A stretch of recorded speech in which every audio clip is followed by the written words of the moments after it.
C'est Paul, c'est la fin, on se retrouve pour une nouvelle vidéo Lego Magazine. Aujourd'hui, magazine Lego Ninjago Legacy du mois d'avril 2025.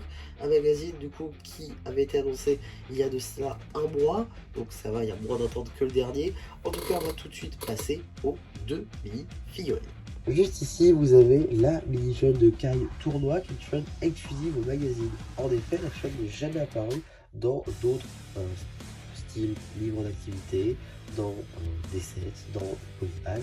Effectivement, cette version dans cette configuration exacte est inédite et exclusive. Néanmoins, tous ces éléments qui la composent ne sont pas du tout inédits ni exclusifs. Pour ce qui va être des cheveux, on revient en 2021 avec The Iceland. La tête, c'est même du 2017. Pour ce qui va être du torse et des jambes, eux, c'est un peu plus récent. C'est du juin 2024. Voilà.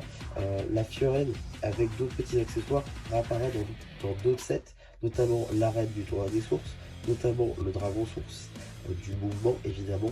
Donc voilà, c'est quand même des sets qui sont pas dans les moins chers. Donc c'est quand même plutôt cool de pouvoir le retrouver ici. Un arrière de torse qui est toujours aussi divin, toujours aussi magnifique.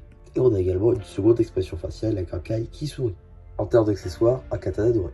Juste ici, vous avez la mini-chaîne du guerrier au masque de loup dans sa tenue du tournoi des sources. Effectivement, chaîne du coup qui n'est plutôt ni inédite ni exclusive. On la retrouve dans un seul set, le polybag du coup de cette partie 2 de Ninjago, sorti donc en juin, qui était offert en même temps que l'achat de la ville au tournoi des sources.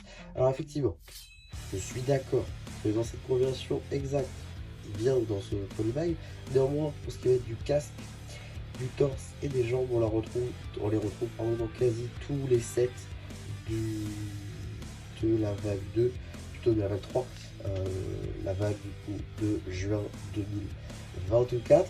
La tête, elle, est une nouveauté de janvier. Car ils ont repris la même tête que quand ils étaient en tenue bleue. Le 18 juin, le Lego, pourquoi vous n'avez pas fait des têtes violettes? Je suis d'accord que ces têtes, elles sont non canon, tout ce que vous voulez, mais à ce moment-là, pourquoi vous n'avez pas fait des têtes violettes?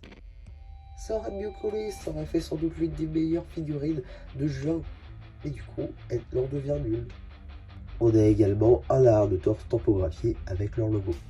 En termes d'accessoires, des griffes.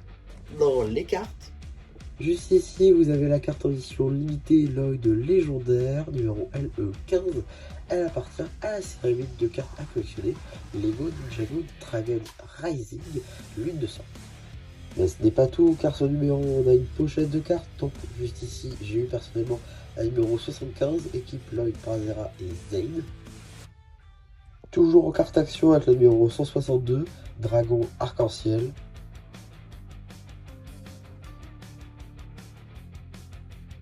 Encore une fois, carte action avec en live, numéro 166, visiblement une carte commune.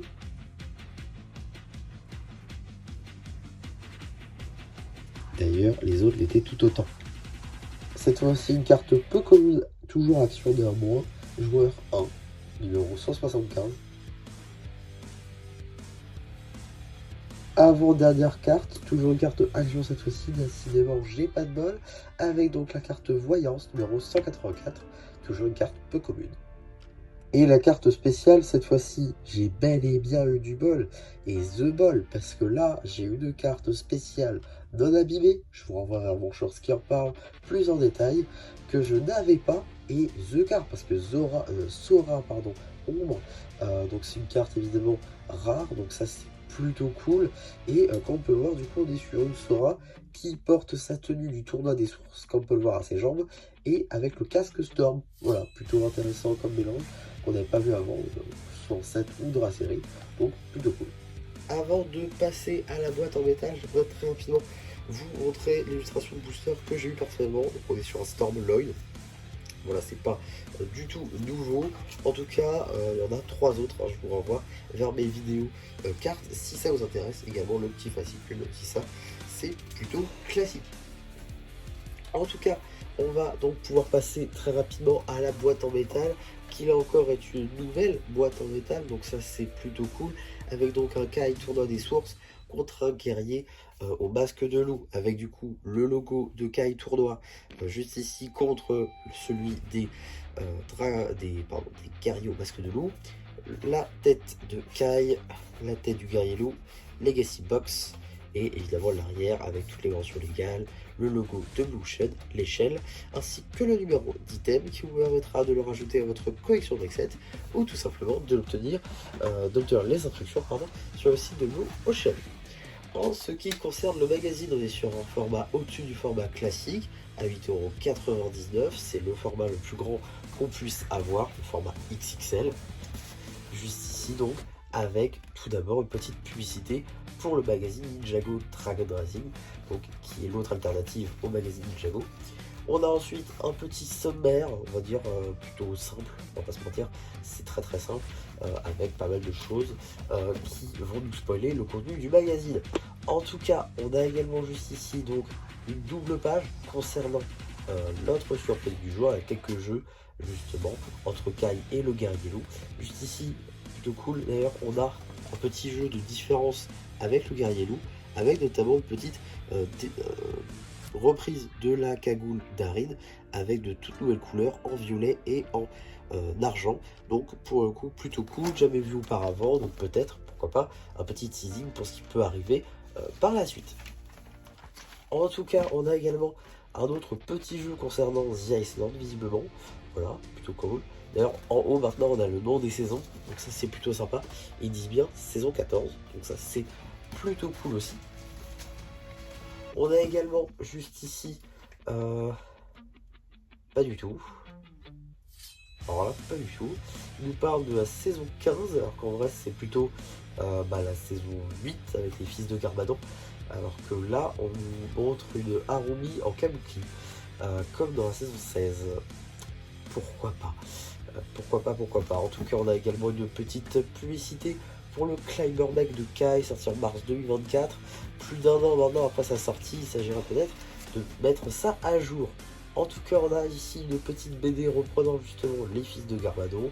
C'est plutôt cool, BD que vous retrouverez évidemment sur la chaîne BD, ça va de soi. Tac, avec visiblement nos ninjas qui portent des masques, puisque c'est une soirée masquée. Donc on imagine que derrière le masque de Kabuki, c'est Harumi, parce qu'elle a le même masque que dans la saison 16.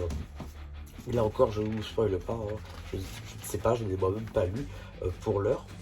En tout cas, on a également un petit jeu sur 2 pages, j'imagine, coupé par le poster, juste ici des ninjas dans leur tenue saison 8, dans leur tenue résistance, avec ici un poster qu'on connaît très très bien, de la saison 8, badgé évidemment Legacy. La suite du premier poster, ainsi que la suite du coup du jeu, avec pas mal de mondes qu'on a pu voir, pas mal de biomes qu'on a pu voir dans l'histoire de Ninjago, avec évidemment les règles sur le côté.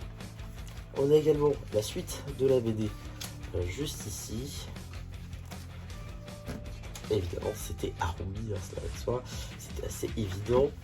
On a également juste ici un petit jeu concernant Cole, dans visiblement ce qui a l'air d'être la saison 13, parce qu'on voit les fauves souris, c'est ça. Et également, juste ici, on a une petite rétrospective, j'imagine, de la saison 13, et visiblement ça a l'air d'être sa fin, parce qu'on voit ici la Reine Valia. Voilà, donc ça c'est plutôt cool. Également la petite page concernant l'abonnement, 13 numéros, 85,50 €, qui prend en compte du coup le magazine Dragon Racing et Legacy.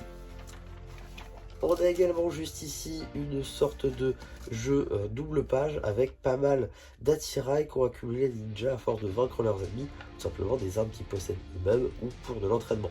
Ça c'est plutôt cool, faut du coup retrouver un petit peu tout ça à partir des questions qu'on vous pose, des petits labyrinthes. Plutôt sympa. Et après c'est directement le prochain. Mais avant de s'y attaquer, on va tout de suite parler des petites publicités qui l'entourent. Avec une petite publicité pour le magazine Star Wars qui a enfin changé. Au lieu d'avoir un clone et un vaisseau, on se retrouve avec toujours un clone et Sabine Wren. Donc voilà, ça c'est plutôt cool, on a des petites mises à jour. Donc ça fait du bien. Et on a également juste ici une petite publicité pour le prochain magazine Lego Spider-Man avec le Docteur Octopus venomisé. qui sort donc le 17 avril. Donc ouais, ça c'est plutôt cool. On sera évidemment sur la chaîne pour en parler. Et donc, qu'est-ce qu'on a dans le prochain magazine Lego Ninjago Legacy? Ceux qui me suivent sur Instagram le savent peut-être déjà.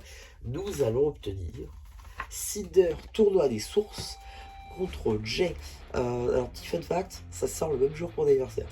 Je suis refait. En tout cas, on a donc un Make Pilot Jay qui, on va pas se mentir, n'est pas la figurine la plus intéressante. On l'a d'ores et déjà dans un Battle Pack qui s'est déjà très bien vendu. On veut dire, c'était le premier Battle Pack Ninjago jamais fait, si on veut, tel un Battle Pack Star Wars finalement. Donc, c'est une figurine qui s'est incroyablement bien vendue. Il y a des gens qui l'ont en beaucoup d'exemplaires. Personnellement, je suis déjà à mon deuxième, donc là, ça m'en fera un troisième. Voilà. Et par contre, Cinder, c'est une très bonne surprise en sachant qu'il est exclusif normalement à l'arène de combat du tournoi des sources, un set donc à 50 €. Donc plutôt cool de le retrouver ici, notamment pour son torse. Voilà, parce que sinon la tête et les cheveux on les retrouve déjà dans un autre magazine. Donc voilà, ça c'est pas très intéressant, surtout le torse qui l'est plus que ça. On a également une petite carte en édition limitée de Cole légendaire, donc ça c'est plutôt cool. Alors aussi, voilà, je sais que j'avais déjà parlé sur Instagram, mais bon, tout le monde ne me suit pas sur Instagram, n'hésitez pas à changer ça. Mais du coup, j'aimerais reparler de quelque chose. Vous l'avez vu, juste ici, on a un Cole Tournoi des Sources. Et juste ici, on a des figurines Legacy, notamment ici avec un Garmadon Legacy contre un Lloyd du 10e anniversaire. Alors, petite question. Est-ce qu'on va se retrouver avec de nouveau des figurines Legacy? Est-ce que c'est pour teaser le retour de Legacy en 2026 pour les 15 ans de Ninjago? Est-ce que... Enfin, c'est quoi? Effectivement, ça reste le magazine Ninjago Legacy, mais Ninjago Legacy s'est arrêté en 2021. Et plus récemment encore en 2024 avec le dernier set qui est sorti des rayons. Donc je sais pas trop où est-ce qu'on doit se positionner là-dessus pour le coup pour l'avenir du magazine. Est-ce que ça veut dire peut-être la fin du magazine Ninjago Legacy? Chose que j'espère pas en vrai, parce que ça nous propose quand même des belles boîtes en métal, ça nous propose des fois de très bonnes mini-figurines. On reviendra sur le numéro d'avant par exemple avec le garde de la Cité des Temples. Donc voilà, c'est des choses qui sont peut-être plus possibles maintenant si le magazine sort des rayons. Ce que je trouve d'ailleurs un petit peu dommage s'ils le font, je pense qu'ils se mettraient une balle dans le pied. Effectivement, 8,99 € c'est une somme, mais je pense qu'il y a beaucoup d'acheteurs quand même, malgré le prix. Parce qu'effectivement, je suis d'accord, on n'est pas sur le meilleur numéro de tous les temps pour le Legacy aujourd'hui. Néanmoins, le numéro d'avant était très intéressant. Je peux vous rappeler par exemple le numéro avec Miss Dynamite, qui s'est lui aussi très bien vendu de par la présence de Miss Dynamite. Et également de Lloyd doré, deux figurines qui étaient exclusives à des sets, notamment Lloyd doré avec le set qui pour la plupart des magasins a été retiré, et pour les markets qui sont des sets qui sont assez compliqués à trouver. Donc avoir des mini-figurines exclusives dans le magazine qui est un peu plus facile à trouver, là c'est plutôt cool, très honnêtement.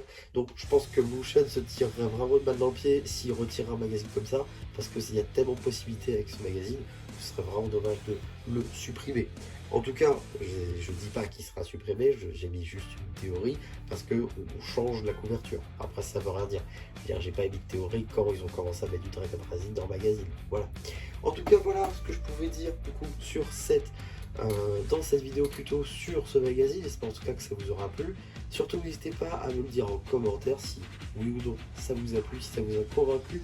Si vous comptez passer à la caisse également pour ce magazine, n'hésitez pas aussi à liker la vidéo, à vous abonner. Et voilà, du coup, c'est Acheter un peu qui vous dit bye bye.